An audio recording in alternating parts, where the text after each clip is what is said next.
பாவங்களை அறிக்கையிடு, உன் பாவங்களை அறிக்கையிடு, நீ பரிசுத்தமாகிவிடு, நீ பரிசுத்தமாகிவிடு. கலங்காதே கலங்காதே, கர்த்தர் உன்னை கைவிட மாட்டார். கலங்காதே கலங்காதே, கர்த்தர் உன்னை கைவிட மாட்டார். ஆபத்து நேரத்தில் வாக்குறுதி என்ற தலைப்பில் தான் நான் உங்களுக்கு இன்னைக்கு செய்தி. பாருங்க, சங்கீதம் 50:15 வசனத்தை வாசிங்களேன். சங்கீத புஸ்தகம் 50வது அதிகாரம் 15வது வசனத்தை வாசிங்க. ஆபத்து காலத்தில் என்னை நோக்கி கூப்பிடு, நான் உன்னை விடுவிப்பேன், நீ என்னை மகிமைப்படுத்துவாய். ஆமென். ஒரு அல்லேலூயா சொல்லுவோமா? ஆபத்து நேரத்தில் கொடுத்த வாக்குறுதி. தலைப்பு என்ன? ஆபத்து நேரத்தில் கொடுத்த வாக்குறுதி.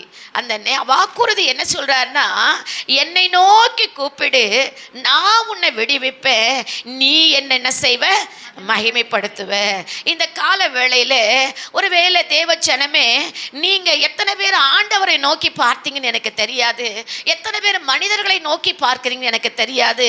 ஆனா இன்றைக்கு நம்மளை பார்த்து ஆவியானவர் சொல்லுகிற காரியம் என்னவென்றால், என்னை நோக்கி கூப்பிடு, நான் உன்னை விடுவிப்பேன், நீ என்ன செய்வ? மகிமைப்படுத்துவ. ஹல்லேலூயா. என்னை நோக்கி கூப்பிடுன்றாரு. அதுதான் சொல்ல, ஆபத்து காலத்தில் என்னை நோக்கி கூப்பிடு. தேவையுள்ள நேரத்தில், இக்கட்டு காலத்தில் எல்லாரும் ஆண்டவருக்கு பிரியமுள்ள பிள்ளைகளாய் நீங்கள் இருந்தீங்கன்னா, அவரை நம்பியிருப்பில் உண்மையானால், அவரை விசுவாசிக்கிறது உண்மையானால், அவர் செய்வார் என்ற நம்பிக்கை உங்கள் வாழ்க்கையிலே உண்டானால், நீங்கள் விசுவாசத்தோடு இருந்தீங்கன்னா, இன்றைக்கு ஆவியானவர் சொல்லுகிறார், என் மகனே என் மகளே, உங்கள் வாழ்க்கையில் எந்த குறைவாக இருக்கட்டும், எந்த பிரச்சனையாக இருக்கட்டும், என்ன சோதனையில் நீங்கள் அகப்பட்டவளாக இருக்கட்டும், என்னை நோக்கி கூப்பிடுங்க, நான் உங்களை விடுவிப்பேன். அப்பொழுது நீங்கள் எங்களை என்ன செய்வீங்க? மகிமைப்படுத்துவீங்க. அவரை நோக்கி கூப்பிடுறவங்க இன்றைக்கி கொஞ்சம் பேர் தான். ஒரு சின்ன கஷ்டமான ஒரு சூழ்நிலை வரும்பொழுது நிறைய பேர் எங்கேயோ ஓடுகிறோம். இங்கே போனால் அற்புதம் நடக்குமா, அங்கே போனால் அற்புதம் நடக்குமா, இவர்களால் கிடைக்குமான்னு சொல்கிறோம். ஆனால் ஆண்டவர் சொல்கிறாரு, இந்த இக்கட்டான காலத்தில் ஒரு உண்மையுள்ள விசுவாசிகள் அவரை நோக்கி கூப்பிட வேண்டும் என்பது கர்த்தருடைய அழைப்பாக இருக்கிறது. அவர் அழைக்கிறார். தெய்வச்சனமே, கர்த்தருடைய பிள்ளைகளே, உங்கள் வாழ்க்கையில் ஆபத்து வரும் பொழுது என்னை நோக்கி பாருங்க, நான் உங்களுக்கு உதவி செய்வேன்னு சொல்கிறாரு. அவரை நோக்கி நம்ம பார்த்தோமானா நம்முடைய முகத்தை அவர் பிரகாசிக்கிறவராக இருக்கிறார். அல்லேலூயா. நமது ஜெபத்தை கேட்டு நமக்கு உதவி செய்கிற தேவன். அவரை நோக்கி பார்க்கறது மாத்திரமல்ல, நீங்கள் வைக்கிற ஒவ்வொரு விண்ணப்பத்துக்கும், நீங்கள் ஒவ்வொரு ஜெபத்துக்கும் பதிலை கொடுத்து நமக்கு உதவி என்ன பண்ணுறாரு? செய்கிற தேவனாக இருக்கிறார். அது மாத்திரமல்ல, நம்மளுக்கு உதவி செய்கிறது மாத்திரமல்ல, நம்மளை விடுவிக்கிறவராகவும் இருக்கிறார். அந்த ஆபத்திலிருந்து நம்மளை விடுவிக்கிற தேவன் சொல்கிறாரு. சங்கீதம் 4:3 வாசித்து பாருங்களேன். அவரை நோக்கி கூப்பிடும் பொழுது அவர் நம்ம ஜெபத்துக்கு பதில் கொடுக்கிற தேவனாக இருக்கிறாரா? வாசித்து பாருங்க. சங்கீதம் பக்தி உள்ளவனை கர்த்தர் தமக்காக தெரிந்து, பாருங்க, பக்தி உள்ளவனை தமக்காக தெரிந்து கொண்டார் என்று அறியுங்கள். பாருங்க, பக்தி உள்ளவனை தமக்காக தெரிந்து கொண்டார் என்று அறியுங்கள். நான் கர்த்தரை நோக்கி கூப்பிடுகையில் அவர் கேட்டார். பாருங்க, நான் கர்த்தரை நோக்கி கூப்பிடுகையில் அவர் என்ன செய்யறாரா? கேட்பார். எப்படிப்பட்ட மக்களை சத்தத்தை கேட்பார்? பக்தி உள்ளவர்கள். பக்தி இருக்கணும், விசுவாசமா இருக்கணும். நான் அவரை தேடுகிறபடினால அவரை நோக்கி நான் கூப்பிடுறேன், என்னை அவர் விடுவிப்பார், என்னை அவர் காப்பாற்றுவார், என் தேவை அவர் சந்திப்பார், இந்த ஆபத்திலிருந்து எனக்கு உதவி செய்வார் என்று சொல்லி அவரை நோக்கி நம்ம என்ன செய்யணுமா? நம்ம கூப்பிடும் பொழுதுதான் அவர் நமக்கு கேட்கிற தேவனாக இருக்கிறார். சங்கீதம் 91:15 கூட வாசித்து பாருங்களேன். 91:15 அவன் என்னை நோக்கி கூப்பிடுவான், அவன் என்னை நோக்கி கூப்பிடுவான், நான் அவனுக்கு மறு உத்தரவு அருளி செய்வேன், மறு உத்தரவு அருள செய்வேன். ஆபத்தில் நானே அவனோடு இருந்து அவனை தப்புவித்து அவனை கனப்படுத்துவேன். ஒரு அல்லேலூயா சொல்வீங்களா? அல்லேலூயா. சங்கீதம் 50:15 வாசிக்கிறோம், என்னை நோக்கி கூப்பிடு, நான் உன்னை விடுவிப்பேன், நீ என்னென்ன செய்வ? மகிமைப்படுத்துவ. இங்க சங்கீத புஸ்தகத்துல 4:3 வாசிக்கிறோம், பக்தி உள்ளவன் நோக்கி பார்க்கும்போது அவர் பக்தி உள்ளவனுடைய சத்தத்தை என்ன செய்யறாரு? கேட்கிறாரு. இங்க சங்கீதம் 91:15 சொல்லுது, அவன் என்னை நோக்கி கூப்பிடுவான், நான் அவனுக்கு என்ன செய்வேன்? மறு உத்தரவு கொடுப்பேன். உடனே பதில் வரும். மறு உத்தரவு கொடுத்து ஆபத்திலே நான் அவனோடு இருந்து அவனை தப்புவித்து நான் என்ன செய்வேன்? அவனை கனப்படுத்துவேன். ஹல்லேலூயா. நம்மளை உயர்த்தி பார்க்கிற தேவன், கனப்படுத்துகிற தேவன், ஆசீர்வதிக்கிற தேவன். நம்முடைய பக்தியை அவர் பார்க்கிறாரு, நம்முடைய விசுவாசத்தை அவர் கவனிக்கிறாரு. இந்த கால வேளையில வந்திருக்கிறவங்க ஒவ்வொருவரையும் பார்த்து சொல்றாரு, அவரை நோக்கி பாருங்க. உங்களுக்கு வருகிற ஆபத்து எந்த சூழ்நிலையா இருந்தாலும் நீங்க கர்த்தரை நோக்கி பாருங்க, அவர் உங்களுக்கு உதவி செய்வார். ஆமென். அல்லேலூயா. உதவி செய்கிற தேவராய் இருக்கிறார். ஏசாயாவின் புஸ்தகம் 43வது அதிகாரம் 2வது வசனத்தை வாசித்து பாருங்களேன். ஏசாயா 43:2, நீ தண்ணீர்களை கடக்கும் போது நான் உன்னோடு இருப்பேன், நீ ஆறுகளை கடக்கும் போதும் அவைகள் உன்மேல் புரளுவதில்லை, நீ அக்னியில் நடக்கும் போதும் வேகாதிருப்பாய், அக்னி ஜுவாலை உன் பேரில் பற்றாது. என்ன செய்யாது? பற்றாது. பாருங்க, தண்ணி, ஆறு, அக்கினி, இந்த மூன்றையும் உதாரணப்படுத்துறார் ஆண்டவர். நீ தண்ணீராச்சும் கடக்கும் பொழுது வந்த ஆபத்தா இருக்கட்டும், ஒருவேளை நீ ஆறுகளை கடக்கும் பொழுது வருகிற ஆபத்தா இருக்கட்டும், ஒருவேளை நீ தீயில நடக்கக்கூடிய ஒரு ஆபத்தா இருக்கட்டும், இந்த 3 விதமான காரியத்துக்குள்ளாக நீ கடந்து போகிற சூழ்நிலை உன் வாழ்க்கையில வந்தாலும் நான் உனக்கு என்ன செய்வேன்? உதவி செய்வேன்னு சொல்லியிருக்கிறார். யாத்திராகம் 14:21, மோசே தன் கையை சமுத்திரத்தின் மேல் நீட்டினான். அப்பொழுது கர்த்தர் ரா முழுதும் பலத்த கீழ் காற்றினால் சமுத்திரம் ஒதுங்கும்படி செய்து ஒழுங்குபடி செய்து அதை வறண்டு போக பண்ணினார். ஜலம் பிளந்து பிரிந்து போயிற்று. எவ்வளவு அழகா தண்ணீரை கடக்கும் பொழுது ஒரு சூழ்நிலை. அந்த இஸ்ரவேல் மக்கள் கடந்து போவதற்கு தடையாய் இருந்த ஒரு செங்கடல், அந்த செங்கடல் மிகவும் தண்ணீர் அடித்து கொண்டு போகிற ஒரு சூழ்நிலை. தண்ணீர் அவங்க கடக்க வேண்டும், ஆனா அந்த தண்ணீரை கடக்க முடியாதபடிக்கு அந்த செங்கடல் தடையா இருந்தது.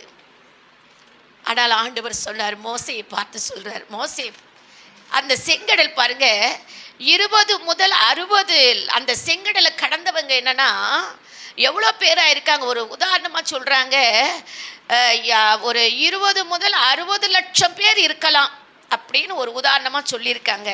அது மாத்திரமல்ல, அதில் பெண்கள், முதியவர்கள், குழந்தைகள் மற்றும் அவங்க வைத்திருக்கிற கால்நடைகள், பெரியவங்களை மட்டும்தான் கொஞ்சம் கணக்கு, 6 லட்சம் பேர் அப்படி சொல்கிறாங்க. அது மாத்திரமல்ல, அவங்களுடைய துணைவிமார்கள் இருப்பாங்க இல்லையா, அவங்களுடைய பெண்கள், அது மாத்திரமல்ல அவங்க வைத்திருக்கிற, அவங்களுக்கு பெற்ற குழந்தைகள், அவங்க வளர்த்து கொண்டிருக்கிற கால்நடைகள், அவங்க வச்சிருக்கிற ஆடு மாடுகள், இது எல்லாத்தையும் எடுத்துக்கிட்டு தான் அவங்க என்ன செய்கிறாங்க? கடக்க வேண்டிய சூழ்நிலை. அப்படி வரும்பொழுது தான் அவங்க கடக்க முடியாதபடிக்கு செங்கடல் அவங்களுக்கு ஒரு தடையா என்ன செஞ்சது? இருந்தது.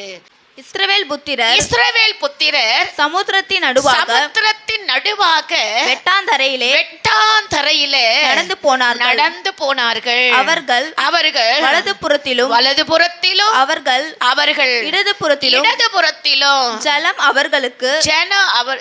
அவர்களுக்கு மதிலாய் நின்னுச்சா. என்ன பாருங்க, அதனுடைய ஆழம் சுமார் 18 கிலோமீட்டருடைய தூரம், அந்த அளவில் ஆழம் இருந்துச்சாம்.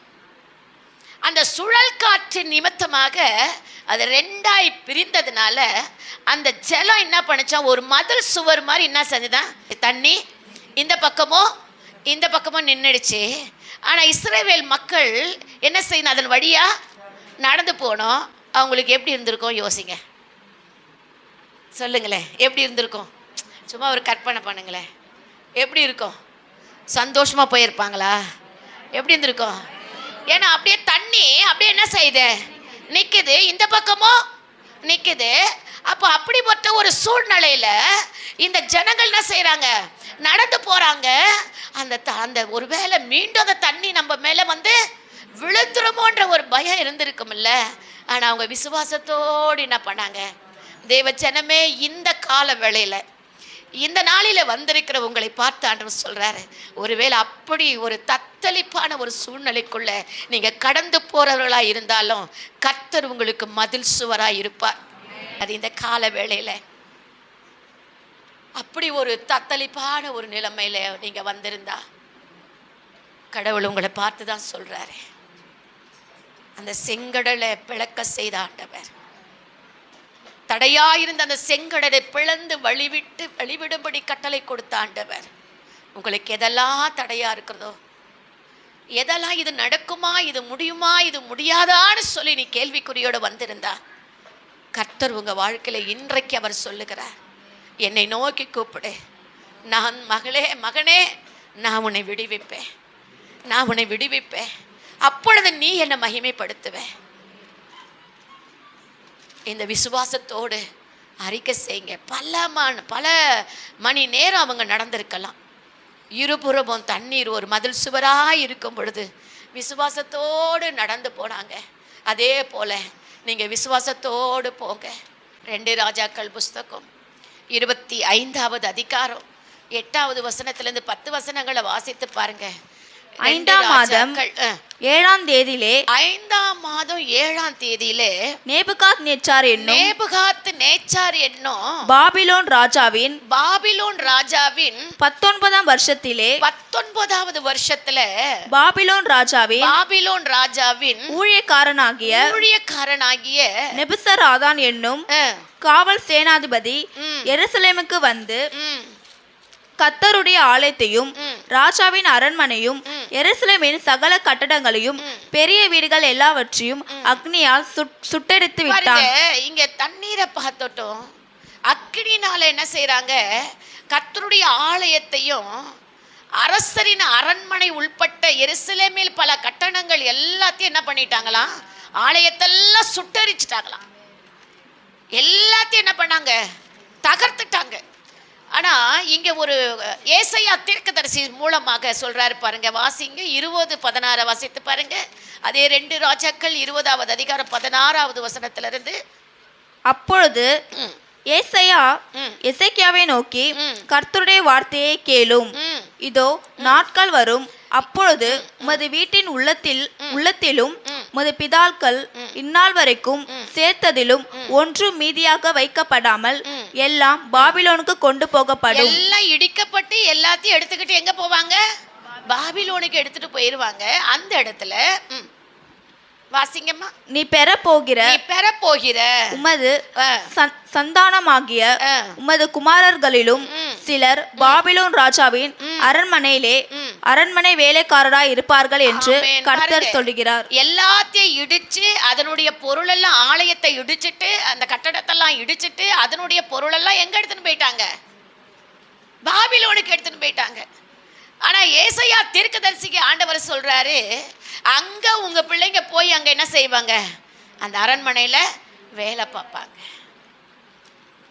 கர்த்தர் பாருங்க, சில நேரங்களில் நம்மளுடைய ஆஸ்திகள் அந்தஸ்துகள் ஒருவேளை இழக்க வேண்டிய சூழ்நிலைகள் வந்தாலும், ஒருவேளை அவர்கள் அதை அனுபவிக்க நினைத்தாலும், ஆனா கர்த்தர் என்ன செய்யறாரு, அவருடைய பிள்ளைகள் அந்த இடத்துல அனுப்பி அவர்களை அனுபவிக்க கர்த்தர் என்ன செய்யறாரு, உதவி செய்கிறார். அந்த இடத்துல அவருடைய பிள்ளைகளுக்கு உதவி என்ன பண்றாரு, செய்கிறார். பாருங்க, ஒரு பெரிய சோதனையே வந்துருச்சு. என்ன சோதனை அப்படின்னா, அந்த தானியேல் தீர்க்கதரிசன புஸ்தகம் 3வது அதிகாரம் 4வது வசனத்திலிருந்து ஒரு 7 வசனங்களை வாசித்து பார்த்தோமானால், அங்க என்ன சொல்றாரு பாருங்க. இங்கேருந்து எடுத்துக்கிட்டு போயிட்டாங்க. எருசலேமினுடைய ஆலயத்தை இடிச்சு, அந்த கட்டடத்தை இடிச்சு, அந்த அரண்மனை எல்லாத்தையும் இடிச்சு போட்டு, அங்க உள்ள பொருள்லாம் எடுத்துக்கிட்டு எங்க போயிட்டாங்க? பாபிலோனுக்கு கொண்டு வந்துட்டாங்க. ஆனா தீர்க்கதரிசி மூலமா சொல்றாரு, அந்த பாபிலோன்ல இங்கிருந்து பிள்ளைங்க போய் வேலை என்ன பண்ணுவாங்க? செய்வாங்க. அந்த மாதிரி தானே நம்ம யார் செஞ்சது? சாத்ராக், மேஷாக், ஆபேத்நேகோ என்ன பண்ணாங்க? அங்க ஒரு முக்கியமான பொறுப்புல கடவுள் நியமித்தாரு. அவருடைய தீர்க்கதரிசனுடைய வார்த்தைகள் என்ன செஞ்சது? நிறைவேறினது. நம்ம நினைக்கிறோம் நடக்காது, அவ்வளவுதான், முடிஞ்சு போச்சு நினைக்கிறோம். தேவன் நினைத்தா அவருடைய பிள்ளைகளை அந்த எந்தெந்த இடத்துல உயர்த்தணுமோ அந்த இடத்துல உயர்த்த அவர் சித்தம் வைத்திருக்கிறார். ஆனால் அங்கே போனாலும் அக்கினி மூலமாய் ஒரு பரீட்சை உங்களுக்கு வந்துடுச்சு. எப்படி ஒரு பரீட்சை? அக்கினி மூலமாய். அது 4வது வசனம், 3வது அதிகாரம் 4வது வசனத்தை படிங்க. கட்டியக்காரன் உரத்த சத்தமாய், கட்டியக்காரன் உரத்த சத்தமாய், சகல ஜனங்களும் ஜாதிகளும் பாஷைக்காரர்களுமானவர்கள் உங்களுக்கு அறிவிக்கப்படுகிறது என்னவென்றால், எக்காலம், நாகசுரம், கின்னரம், வீணை, சுரமண்டலம், தம்புரு முதலான சகல விதமான கீத வாக்கியங்களும் சத்தத்தை நீங்கள் கேட்கும்போது, சகல விதமான கீத வார்த்தையின் சத்தத்தை நீங்க கேட்கும்போது, நீங்கள் தாழ விழுந்து ராஜாவாகிய நேபுகாத்நேச்சார் நிறுத்தின பொற்சிலையை என்ன செய்ய வேண்டுமா? பணிந்து கொள்ள கடவீர்கள். பணிந்து கொள்ள வேண்டும்னு சொல்றாங்க. ஒரு பரீட்சை, விசுவாச பரீட்சை நடக்குது. நீங்க என்ன பண்ணணும்? தாழ விழுந்து அவர் நிறுத்தின பொற்சிலை என்ன செய்யணும்? வணங்கணும். அந்த 1வது வசனத்தில் அதனுடைய சிலை எவ்வளோ தூரன்றது அதில் போட்டிருக்கு. நீங்கள் வீட்டில் போய் வாசித்து பாருங்க எவ்வளோன்னு. அவ்வளோ உயரமான ஒரு சிலையை செஞ்சுட்டு கின்னாரோ நாதஸ்துரம் இதெல்லாம் வாசிக்கும் போது நீங்கள் என்ன பண்ணோம்? தாழ விழு. விசுவாச பரீட்சை உங்கள் வாழ்க்கையில் வந்தால் நீங்கள் கவலையே படாதீங்க. அந்த விசுவாச பரீட்சையில் நீங்கள் பாஸ் பண்ணணும். அப்போ தான் நீங்கள் உண்மையான விசுவாசி. எப்படி கொண்டாடுறாங்க பாருங்க. ஒரு சிலையை வச்சுட்டு அங்கே ஒரு பரீட்சை நடக்குது கர்த்தருடைய பிள்ளைகளுக்கு. தாழ விழுந்து என்ன செய்யணும்? பணியணும். ஆனால் அடுத்த வசனம் என்ன சொல்லுது பாருங்க.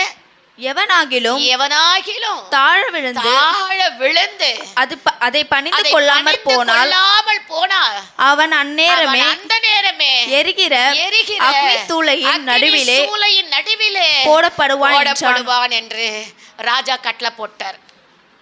ஒருவேளை இந்த சிலையை வணங்க மாட்டேன்னு சொல்லி எவனாச்சும் அதை வணங்காம இருந்தா உடனே ஒரு கட்டளை, அவங்களை என்ன பண்ண? அக்கினிக்குள்ள போட்டணும். ஒருவேளை அக்கினி பரீட்சை உங்க வாழ்க்கையில வரலாம்.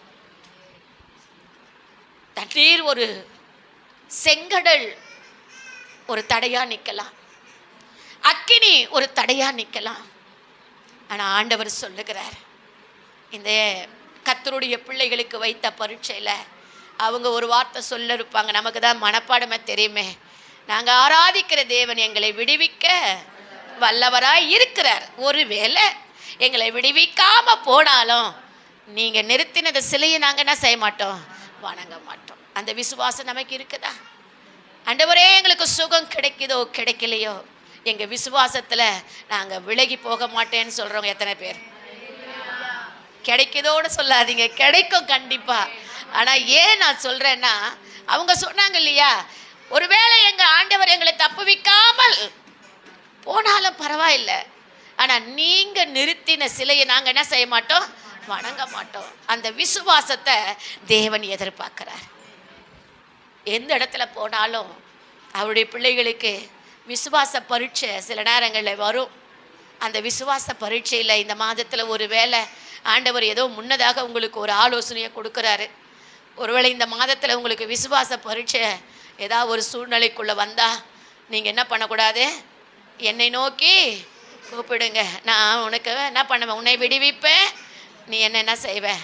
மகிமைப்படுத்து. அந்த மாதிரி ஒரு விசுவாச பரீட்சை உங்கள் வாழ்க்கையில் வந்தால் தேவனை நோக்கி உங்களுக்கு வந்த ஆபத்துல அவரை நோக்கி பாருங்க, அவரை நோக்கி பாருங்க, அவர் உங்களை விடுவிப்பார். உபாகம் 31:8 வாசிங்க. உபாகம் 31:8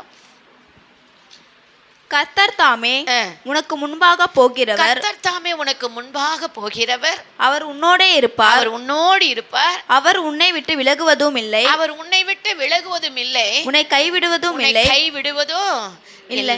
நீ பயப்படவும் நீ பயப்படவும் கலங்கவும் வேண்டாம் கலங்கவும் வேண்டாம் என்றார். ஆண்டவர் இன்னைக்கு ஆறுதலான வார்த்தை கொடுக்கிறார். என்ன சொல்றாருன்னா, கர்த்தர் தாமே உனக்கு முன்பாக என்ன செய்யறாரு, உனக்கு முன்னாடி கர்த்தர் போகிறார், கர்த்தர் உனக்கு முன்பாக கடந்து போகிறார்.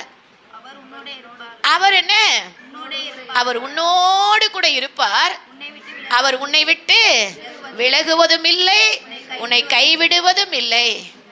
நீ பயப்படவோ கலங்கவோ வேண்டாம். ஆமென். இருப்பீங்களா அந்த மாதிரி?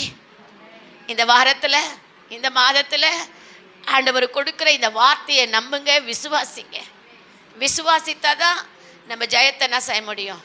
நம்ம இந்த மாதிரி செங்கடல் தடையாக இருந்தாலும், ஒருவேளை இந்த மாதிரி ஒரு சிலையை வச்சுக்கிட்டு வணங்கி தான் ஆகணும் அப்படின்னு பிசாசு நமக்கு ஒரு ஆலோசனை கொடுத்தாலும், இது எல்லாத்தையும் தூக்கி போட்டுட்டு எங்களை விடுவிக்கிற எங்கள் ஆண்டவர் உயிரோடு இருக்கிறார், எங்களை அவர் விடுவிப்பார், எங்களை காப்பாற்றுவார். இந்த செங்கடல் எல்லாத்தையும் நான் ஒரு காற்று அடித்து எப்படி விலகுச்சு அந்த மாதிரி ஒரே ஒரு காற்று வீசினா போதும், அழகாக எங்கள் வாழ்க்கை ஒரு செழிப்பான ஒரு வாழ்க்கையாக மாறிடாண்டவரே.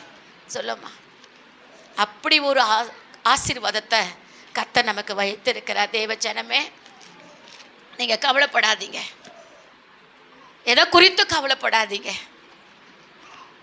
ஆண்டவர் இன்னைக்கு கொடுத்த இந்த வார்த்தையின்படி விசுவாசத்தோடு நில்லுங்க.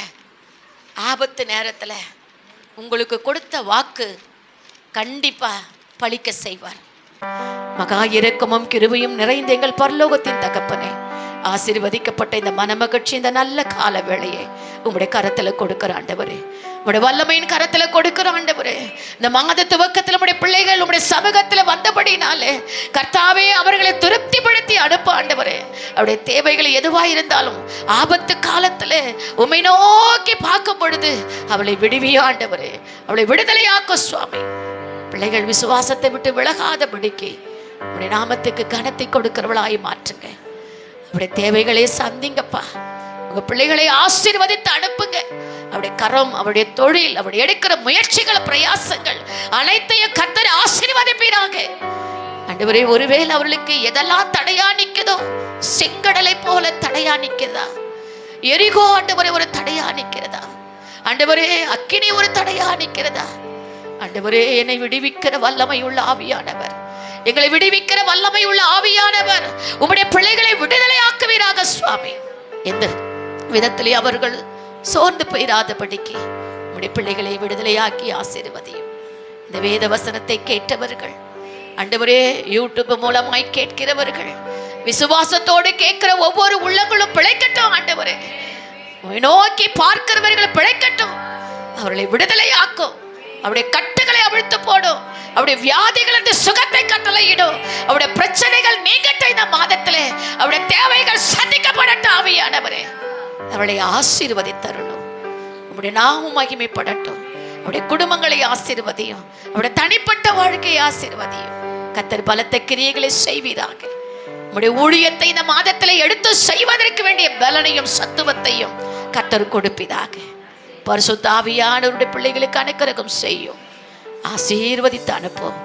இயேசுவின் நாமத்தினால் பிதாவே, ஆமென். கர்த்தர் உங்களை ஆசீர்வதிப்பாராக. ஆமென்.